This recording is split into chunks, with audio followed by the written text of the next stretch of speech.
All right, ladies and gentlemen, welcome to lesson 2.7, area of complex figures. We're going to be looking at figures that have more than one shape, and we're going to figure out how we get the area or the space that two-dimensional shape takes up. So we're going to be working on that today. Just a quick review here. Our formulas for the area of any parallelogram where both opposite sides are congruent and parallel, we use the area equals base times height.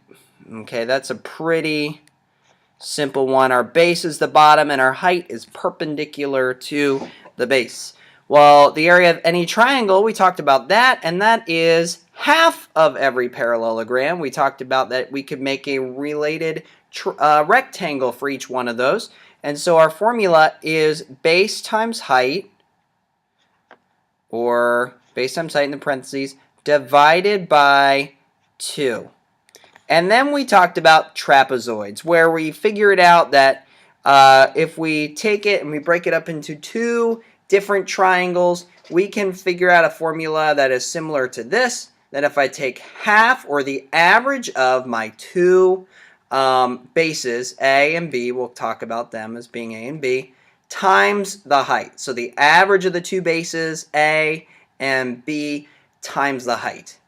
So what about, though, if I have something that's not like these? Okay, what if I actually have something like this? I have a building or a mini golf hole or a pool shape or some design that has these measurements. How do I get there? How do I figure out its area? How do I figure out if I wanted to lay carpet on this? What do I do? And our strategy is this: solve a simpler problem. If you can't get it all at once, solve the simple problems first. So here's how we do that. I want you to think, break this up into smaller shapes. I want you to break this up into smaller shapes. We have one rectangle here. Now forgive me for my straight lines here. And we have one triangle here. And we have another rectangle here. And so what we're going to do is we're going to label those rectangle A just for the sake of a label, B, and then triangle C. All right?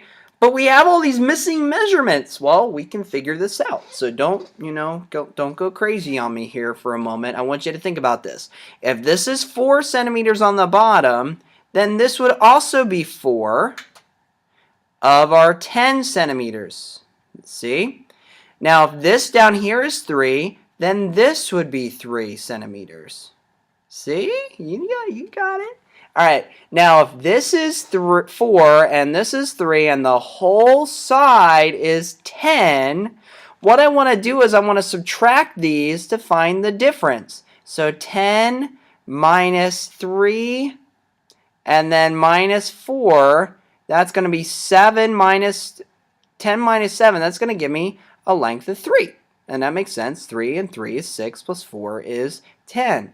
3 centimeters. So now we got these dimensions.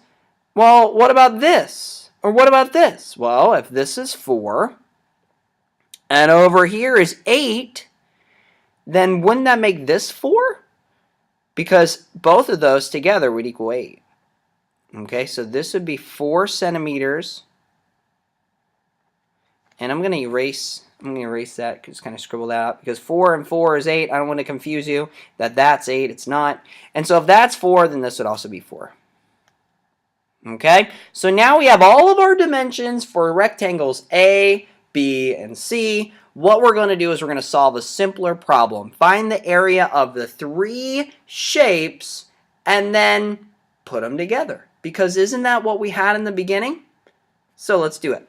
Okay, so A, the area of rectangle A, equals 4 times 8. And we know that as being 32 centimeters squared. See, we got the first one. Now we got B. We got a 4 by 3. So 4 times 3 equals 12 centimeters squared. And then last we got C. We have our base of 4 times our height of 3. That gives me 12 divided by 2.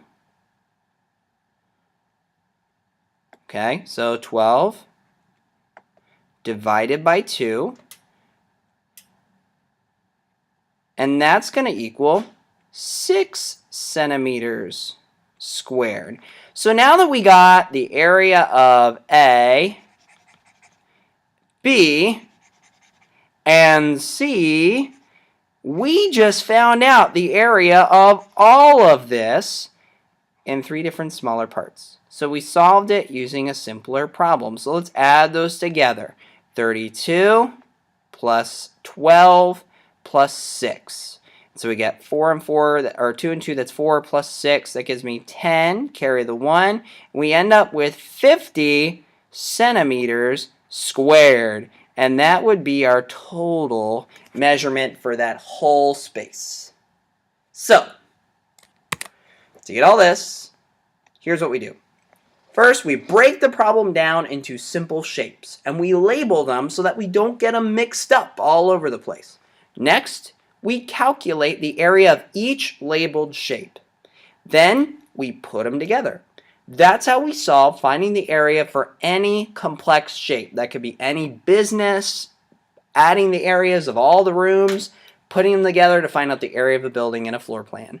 Or it could be, let's say, all these simple shapes in a mini golf course hole. It would be breaking down the mini golf course hole into smaller shapes and then solving by adding all that together. So that's how we find the area of compound shapes or complex shapes.